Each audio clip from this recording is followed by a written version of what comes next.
Alka Arya, Deputy Director Land Pooling Planning, to give a brief presentation. We have changed the format of this session a little bit because the format is already there with everybody.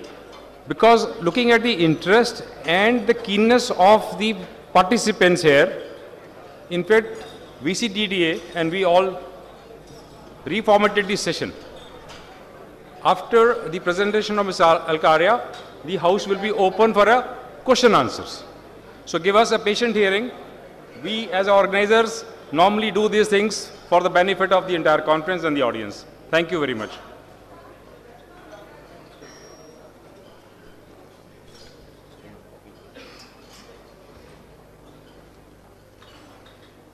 Thank you, Mr. Jain. Thank you, Mr. Malik.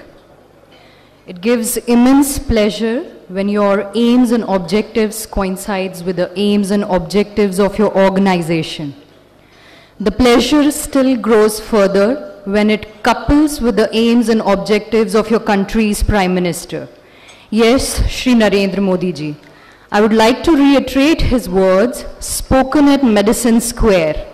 The development now needs to be treated as popular public movement. यानी विकास एक जन आंदोलन की तरह लिया जाए. That is what exactly Mahatma Gandhi did in 1940s when he connected the only aim of freedom to each and every individual. And now this is the call of the time that we connect development to each and every individual. That forms the essential of land pooling policy, envisaging a world-class development through public-private partnership. It will also address to the acute housing shortage of Delhi, providing housing for all through empowering people, providing them unended opportunities, doing away with the tedious and time-consuming process of land acquisition, bringing in a world-class city that every citizen of India and Delhi deserves. See, we must all admit whatever land is available for development is privately owned land, and nobody would be interested in sparing their parcel of land for a non-revenue generating activity like that of sewerage treatment plant. So let's join hands, share the responsibility. Secondly, we are in the urbanization pace. जिस जगह पर अगर हमने बाहर के देशों के साथ कॉम्पिटिटिव एज नहीं ली तो हम पिछड़ जाएंगे, बहुत पिछड़ जाएंगे. और सारी रिसोर्सेज होने के बावजूद पिछड़ जाना बहुत दुखदाई होता है, बहुत ज़्यादा दुखदाई होता है. So let's think out of the box, devise mechanism that can bring in sustainable city, at least in the capital city of the country. इसके लिए हमें कुछ धारणाओं से ऊपर उठना होगा. धारणाएं जैसे लैंड पूलिंग पॉलिसी डीडीए की बहुत रिस्ट्रिक्टिव पॉलिसी समझी जा रही है. इसके विपरीत ये पॉलिसी उन सारे स्टेक होल्डर्स की, सारी एजेंसीज की, सारी अथॉरिटीज़ की है जिन पर दिल्ली को एक बेहतर शहर बनाने का दायित्व था. दूसरी धारणा, ये लैंड पूलिंग पॉलिसी समझी जा रही है कि सिर्फ बड़े डेवलपर्स के फ़ायदों को मद्देनज़र रख के बनाई गई है. इसके विपरीत पर्सनली मैं काफ़ी कॉल्स अटेंड करती हूँ. हम लैंड पूलिंग सेल में बहुत सारे लोगों से मिलते हैं जो रजिस्टर्ड सोसाइटीज़ बनाकर आना चाहते हैं. देयर आर स्टूडेंट्स जो हाउसिंग सेक्टर में आना चाहते हैं अपनी पुश्तैनी ज़मीन पर. तो ये भी एक सेगमेंट है जिसे हम नज़रअंदाज नहीं कर सकते. और पॉलिसी की रेगुलेशंस को अगर ध्यान से पढ़ा जाए तो वह यह कहीं नहीं कहती कि 4 किसान आपस में इकट्ठे होकर लैंड पॉलिसी का पार्ट नहीं बन सकते. DDA in that process will help only as a facilitator in providing that platform. So we summarize as land pooling policy as the voluntary assembly of land, its reconstitution as per the approved plans, retaining a certain portion of land for government use, and returning back a certain percentage to the developer entity for housing sector, commercial sector, and PSP sector development. The areas, as I already told, retained with DDA would be utilized for mandatory city level facilities like that of roads, recreational, utilities, and public and semi-public facilities. As you all know, the policy have been notified on 5th of September 2013. For its smooth implementation, we have taken out regulations approved by authority. In both the policy-making decisions, we have gone to public, took your suggestions and objections, incorporated them wherever possible, and then we are going ahead with the declaration of development area and urban villages so that policy can finally be implemented onto the ground through interdepartmental coordination. Now let's assess the essential of pooling through two scenarios. First, when it materializes. The second scenario, when it doesn't materializes. When it materializes, you have affordable housing, healthy and safe environment, integrated green spaces, and a conducive market for investment. And when it doesn't materializes, the pace will be so on. The housing stock shortage will continue to grow, bringing in more slums, more squatter settlements, more unauthorized colonies, slowly percolating to an unhealthy and unhygienic living condition. So break the embarrassment and let's see where all this policy is applicable. This policy is applicable in the urbanizable areas of Delhi, that is in the zone of K1, L, N, and P2 greenfield areas.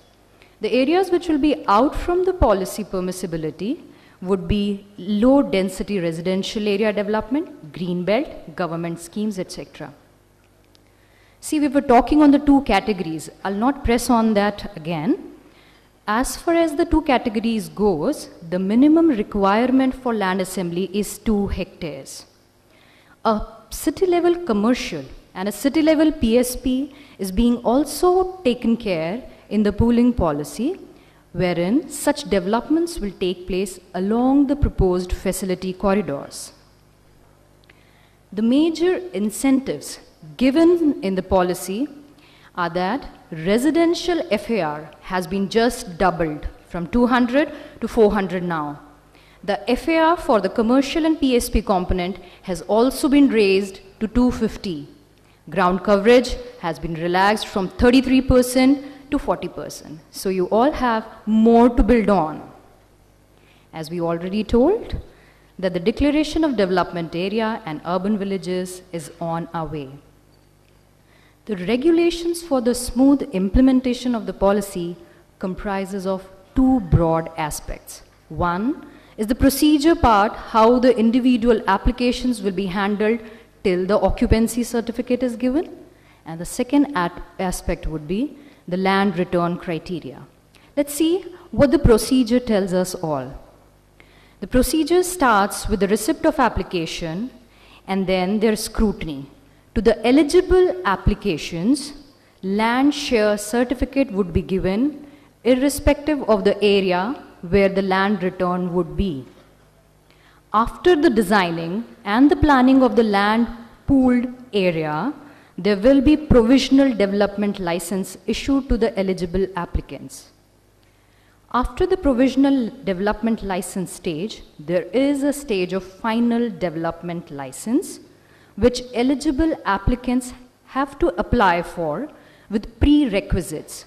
Those are your bank guarantee, first installment of EDC charge, which is approximately 20% of the total charges, your guide map, layout map, explanatory note, and etc.